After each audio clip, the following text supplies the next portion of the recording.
గడపల్లకొచ్చారు గదరా government office వాళ్ళు, అడిగి ఆరోగ్యమే తెలుసుకుండ్రు ఇంటికొచ్చి డాక్టర్లు.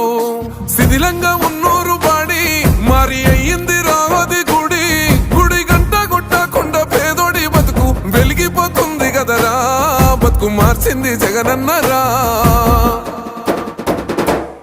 ఏం తక్కువ చేసిండురా రాజన్న కొడుకు, కోరి పథకాన్ని పంపిండురా పేదింటి వరకు. ఏం తక్కువ చేసిండురా రాజన్న కొడుకు, వైసీపీ జెండెత్తి పోదామురా ఆ గెలుపు కొరకు.